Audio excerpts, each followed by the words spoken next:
Аткаруу бийлигинин өкүлдөрү Кубатбек Айчы, сиздин өкмөттүн 2018 жылдагы отчеттун баяндамаңызды уккандан кийин баягы карышкыр ток кояман деген эле нерселерди айттыңыз да.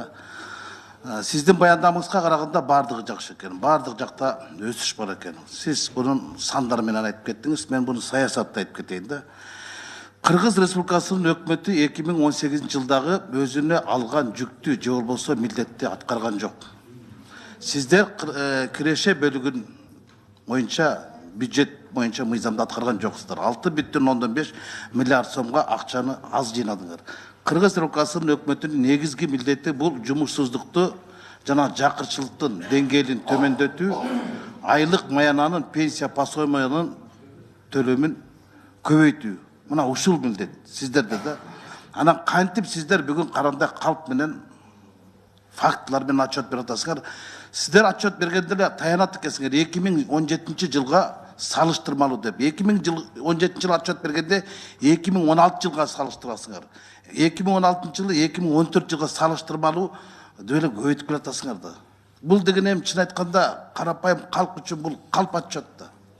Өсүш болгон жок да. Мына мен айтайын, бүткүл дүйнөлүк банктын негизинде Кыргызстан Орто Азия мамлекеттеринин ичинен ички дүң продукциясынын өсүш көлөмү боюнча эң акыркы орунду алды.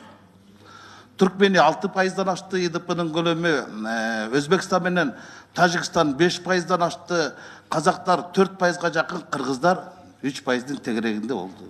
Буну моюнга алышыбыз керек. Кыргызстанды бүгүн кыргыз мамлекетин, же болбосо кыргыз өкмөтүн ким багып келатат? Өкмөт баккан жок. Өкмөт өзүнүн тапканын өзүнө кетирип атабыз. Биз түшкөн кирешени эле айлыгыбыз менен алып атабыз да. А элге, карапайым элге камкордук болгон жок да. Мына бүткүл дүйнөлүк банктын эксперттер атайын анализ кылып чыккан, Кыргызстандын бүгүнкү күндө жакырчылык жумуштарды азайтууда эң ириде биздин миграция. Сырттан келген акчалар менен кыргыздар жашап атабыз. Biz ошолордун акчасы менен күн көрүп атабыз да.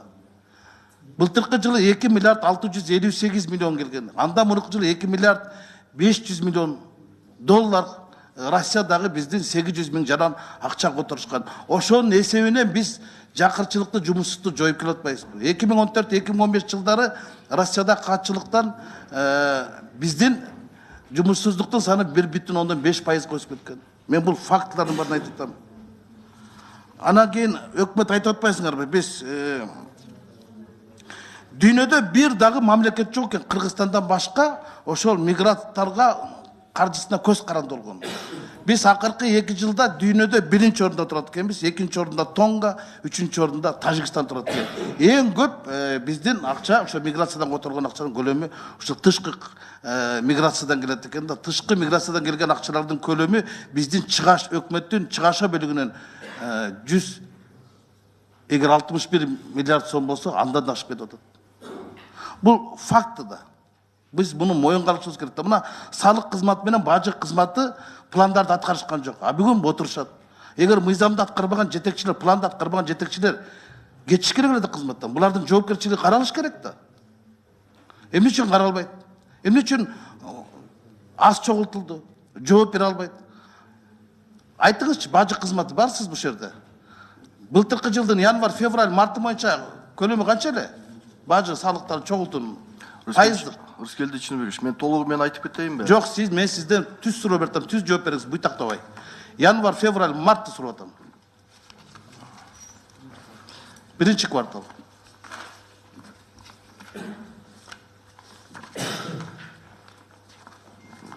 Менде ай сайын болгондуктан былтыркыныкын албай калыптырмын. Ошон үчүн толугу менен айтып берсем, анан кийин январь, февраль, марттыкын анан кийин айтып. Жок, сен апрелден бери силер апрелге эргемиңерсиңер. Былтыр апрелде ушул өкмөт келгенде мен айткам, балдардын өкмөтү кетип, чалдардын өкмөтү келиптир деп. Анан жогорку кеңештин парламентте айткам, булар бизди кидайт этет деп, кидайт еттиңер да.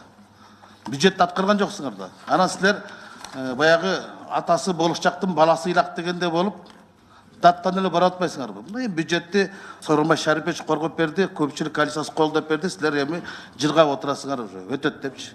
А бирок 5 айдан кийин 9 айлык боюнча кантип келесиңер? Силер азыр чын айтканда карыз менен келатасыңар да. Кумтөр менен Мегакомдун биринчи кварталдагы акчасын силер 2018 4 кварталына киргизе албадыңарбы? Буну да мойнуңузга алышыбыз керек да. Буну эмне кимден жашырасыңар? Рыскелдичинбекович, бир эме бажы кызматы боюнча айтып коеюнбу? Бажы кызматы январь, февраль, март биринчи кварталдыкын айтыңыз. Бизге толугу менен 2018 жылы 41 миллиард 700 түштү. Биздин планыбыз 43 миллиард 500 болчу. Аны мен жакшы билем. Анан бул жерден эсепке алыш Эми керек. ошону Биздин кварталга первоначальный планыбыз 39 миллиард 800 болчу. Анан кийин уточнение болгон ноябрь айында былтыр 3 миллиард 700 дополнительно берилген. Ошондо бул жерден бизде түшпөй калган бажы төлөмдөрү боюнча импортный таможенный пошлина түшпөй калды. Бул сумма болсо жалпы Союздан келген сумма. Ошонун негизинде биз планга чыкпай калдык. А жалпысынан импортный пошлина эмнеге түшпөй калды? Себеби бул жерде общий тенденция импорта Союздун ичине кирген импорттун тенденциясы түшүп кетти. Мисал айтып кетсек, Россияга 107% гана импорт кирди. А биз планга чыгышыбыз үчүн, пошлина түшүш үчүн 121%ке Россияга импорт кириш керек. А Россияга эмне себептен импорттун түшүшү бул санкцияларга байланыштуу болуп калды. Ушул гана эң негизги себеп биз планга аткарылбай калгандыгы болду. А бүгүнкү күндө анда эмне казак-кыргыз чек арасы жабылып турат? Бул жерде Рыскелдичинбекович, бул жерде биз үчүнчү мамлекеттерден келген жүктөрдү бажы көзөмөл жүргүзүлөт. Бул болсо Казакстан менен Кыргызстан ичиндеги бул внутренняя торговля. Бул жерде бажы көзөмөлү жүргүзүлбөйт. Основной принцип эме договордуку Союзга киргендеки. Бул болсо свободное перемещение товаров. Сизге мен макулмун толугу менен. Бирок бул жерде биз уже көзөмөл бажы кызматы кылбайт. Ким жооп берет? Эмне үчүн ушундай ситуация жаралып калды? Мына 19 марттан бери машиналар турат. Бул бир жумадан бери ситуация уже оңолду. Азыр болсо андай скопление машиналар жок. Айткыңар келбейт. Бул бажы системасындагы бардак. Буну Орусияда, Казакстанда билет, бардык айтып кетти. Анда эмне Россиянын өкмөтү, мурунку экс-президент үстөн бары калп айтты. Кимди фактор экенин ачык айтпады. Силер моюн калбай эле башка жак менен кетип атпайсыңарбы? Бажыдагы урлук токтогон жок. Коррупция күчөгөндөн күчөп атат. Мына толбой калган ошол былтыркы жылы Кубанычбек Кулматов ошол жылдын башында 50 миллиардка чыгарам деген да. Силер 43-тү чогулта албай калбадыңарбы? Рыскелдичинбекович, ошол малда былтыр биринчи кварталда 2018 жылы мен болсо бажы төлөмдөр башкармалыгынын начальниги болчумун. Бул жерде никакой 160% никакой былтыр предпосылки январда. такого роста не было. Я не знаю, почему такое высказывание было, но никакой предпосылки роста не было. Мы по итогам года планировали увеличение на 7,5 миллиарда. По факту мы увеличили на 7,6 миллиарда. Жомокту башка жактан айтсаңыз ишенет эле, мен ишенбейм андай нерсеге. Мен эми эки суроо берейин. Гострой былтыркы жылы өкмөт башчы Мухаммедкат Абылгазиевичтин токтому чыккан. Бишкектеги муниципалдык архитектураны өткөрүп берүү боюнча ушул күнгө чейин Бишкектин мэриясы өкмөт башчынын токтомун тоготпой жолотпой атат. Эмне себеп? Мына фондко шылтайсыңар, фонд юстиция министрлигине шылтайт, ал мэрияга шылтайт, мэриянын депутаттары президентибизге чейин Сооронбай Шариповичке кат жазып бойкот кылып атат. Бербей атат да, чын-чынына келгенде туурабы? Өкмөттүн токтомун тоготпой атат. Мыйзамды тоготпой атат. Бул кандай эми ушу октябрдан бери ушу бир муниципалдык предприятияны ала албай атасыңар. Өкмөттүн токтомун өзүңөр өткөрө албай атасыңар. Урматтуу Рыскелдичинбекович, туура айтасыз. Былтыр болсо постановление чыккан болчу. Мурунку 15-жылкы токтомду Күчүн жогот деп тапкан Темирсариевдин Бишкек муниципалдык өткөрүп эмне үчүн бербей атат сизге? Бүгүнкү күндө бүт министерство ведомстволор менен согласование өткөн, туура Гостройдун астына берилсин деп. Бирок бир маселе болуп атат. Бүгүнкү күндө делегированный полномочия менен мэрия болсо ушу суроо туруп атат да бу жердечи. Гор кеңештин решениясы керек экен имуществосы боюнча. Имуществосы муниципалитетке өткөнгө байланыштуу гор кеңешке булар болсо алып чыккан жакында. Ошо маселе чечилбей жатат, материальный ценность боюнчачы. Мындай да, Бакыт Абышевич, мэр бергиси келбей атат, өкмөттүн алы келбей жатат. Мында кыргызча айтканда туурабы? Саботаж кылып атат.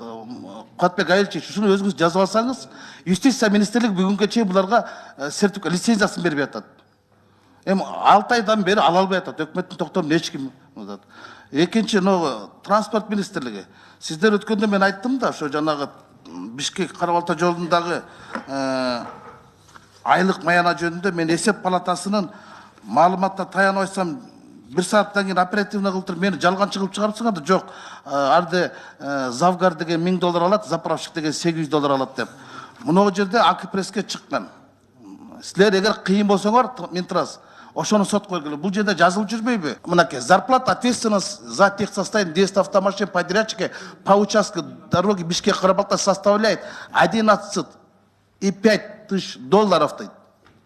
За заправку автомашин $5,7 тысяч дейт. А силер эмне мени жалганчы кылып атасыңар? Бул анда эсеп палатасын сот койгула, Акипрессти сот койгула.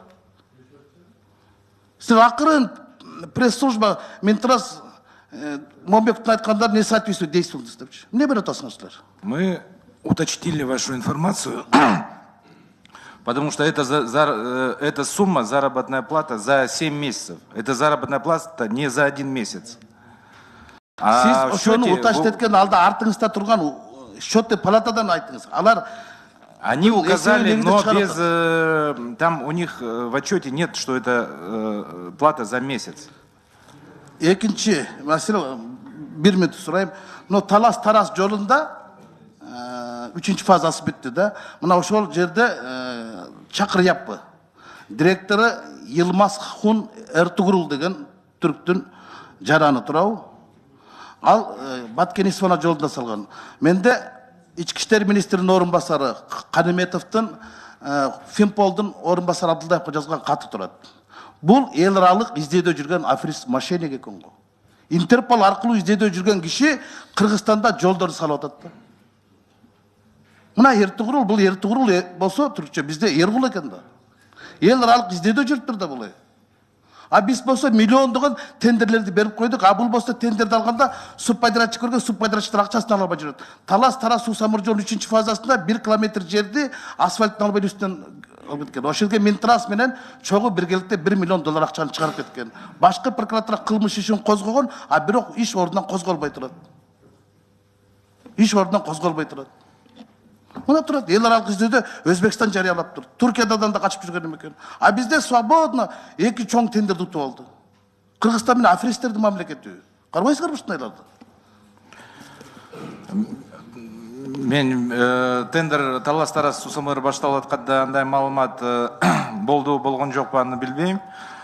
Бирок алар иштеп аткандан кийин где-то майдын 2018 жылы майда ошо между генподрядчиками и субподрядчиками начались хозяйственные, финансово-хозяйственные споры, ну, которые продолжаются до сегодняшнего дня.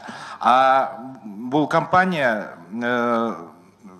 ошол билингенден кийин, и была информация тоже, что он был субподрядчиком на Ош Баткен Исфана. Консультант это не подтверждает, что компания Чакырепыр была там субподрядчиком. Но там была компания, ну, тоже турецкая компания. Возможно, она имеет какое-то отношение к этому лицу. Жанат Саматович, сиз подтверждаете, бул киши розыск экенин подтверждаете? Билесизби? Официальная информация менде анда жок. Жок, сиз мага айтпадыңызбы кабинетте? Бирок на встрече, официально у нас такой информации нет. Бирок на встрече с послом, посол Турецкой Республики тоже подтвердил, что, ну, он является недопорядочным в плане бизнеса. Бул Түркиядагы, Өзбекстандагы эл аралык издөргөн Интерпол аркылуу берген Эртугрул деген биздин эл Жумбекович, убактыңыз бүттү. Убакытка кийин улантасыз. Куатбек Айылчевич, мага чейинкилердин бардыгы бюджетти колдоп кетишти. Мен азыр кесиптештеримди келгиле өкмөт кеткиле деп айтабыз десе мени чагымчылдашат. Жок, калгыла деп кайрылам десе мени жагымчылдашат. Мен өзүмдүн өкмөт көргөн сөзүмдү жалпы палатада айтайын. Бирок сиздердин өкмөтүңүздөргө жакшы пикирби, каршы пикирби, жоопкерчиликтер жонуңузда сандар айтсын, анан абийириңер айтсын. Рахмат.